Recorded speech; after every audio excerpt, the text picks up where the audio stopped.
Church membership is a formal commitment to live the Christian life with a particular group of believers.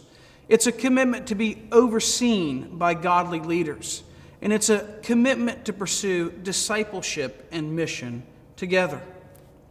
Now, a question we often get asked is church membership a biblical concept?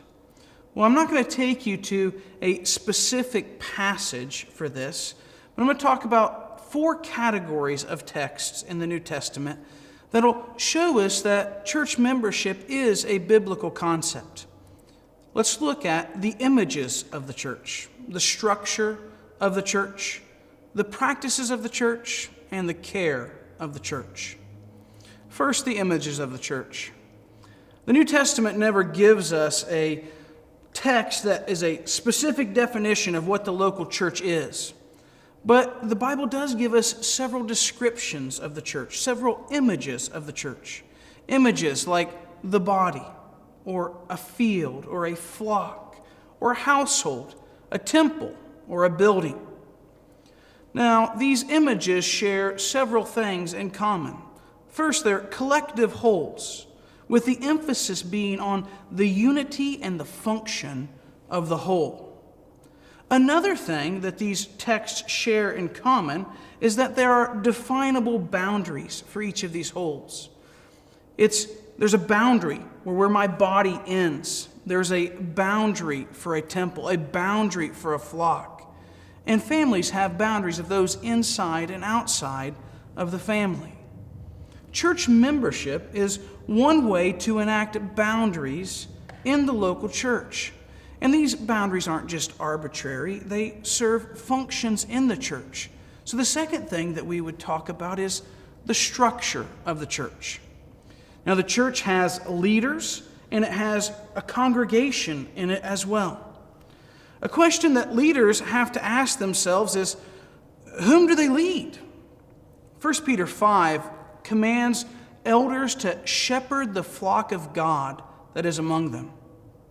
Elders need to know who's their flock, who's in their flock, and who's not in their flock. For whom are they responsible?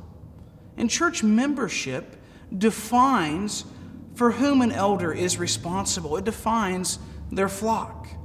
Similarly, the Bible commands congregations to be in submission to elders who are over them.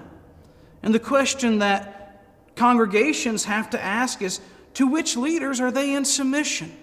And again, church membership defines those relationships, and it helps us live out New Testament commands for the church. Another area of text to talk about is the practices of the church, specifically practices like baptism, church discipline, and the practice of meeting together. Baptism is something that's commanded of Christians. But did you ever notice people don't baptize themselves? People are baptized by the local church into the fellowship of the local church.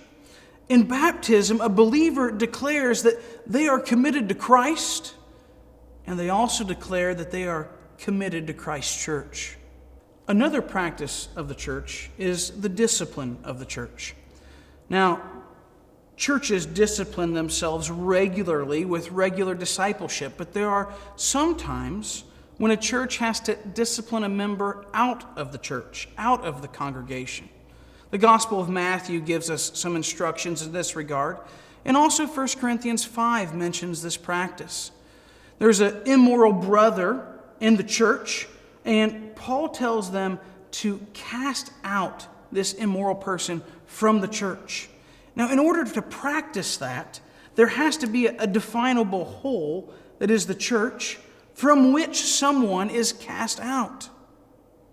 Another practice of the church is the meeting together of the church. The Epistle to the Hebrews commands us to not forsake the regular meeting together with one another. Well, with whom do we meet? We meet with those in our covenant community. And the last area that I want to talk about is the care of the church. How does a church practice care?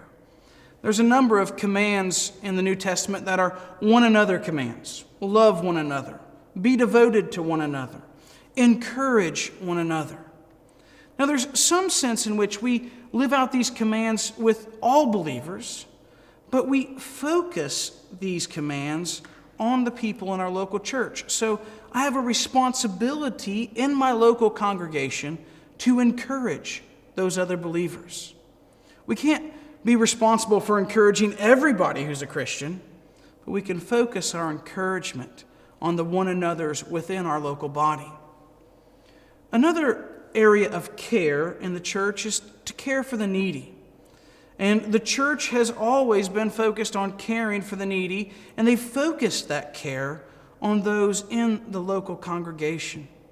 In 1 Timothy, Paul gives instructions about how to care specifically for widows. And he gives instructions to let somebody be enrolled on the list of widows if they're really a widow. And what we see in that is that there's a list. There's a list of those in the church who need care. So even the idea of being listed is a biblical concept because it enables the church to care for its members. These four categories help us understand that church membership is a biblical concept. And in our context, church membership enables us to be faithful to biblical commands for how we interact with Christians in our particular context.